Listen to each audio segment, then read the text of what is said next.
বাবা বাবা বাবা মা তুমি ভিক্ষে দাও বাবা। ও বাবা বাবা টাকা দাও, আমি রদিন কিছু খাই না বাবা, আমার খুব খিদে লেগেছে, তার বাদে ভাত খাই না বাবা।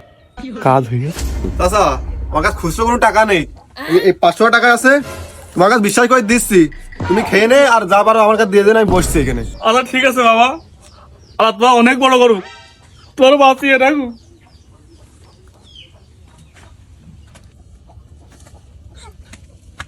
কাজ হয়েছে, 500 টাকা দিয়েছে, অত পেট ভরাই আছে, সকাল তো চাষি খাতে দিল। এই 500 টাকা রেখে দিই, আমার কাছে খুচরো আছেই, এই টাকা দিয়ে দিই, কাজ হবে না।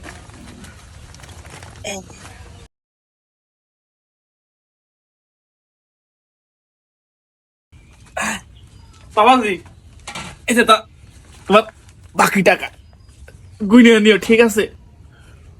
চাচা, তুমি খুব ভালো মানুষ গো, এই জাল টাকাটা চালাতে পারছিলাম না, তোমাদের চালাই দিলাম।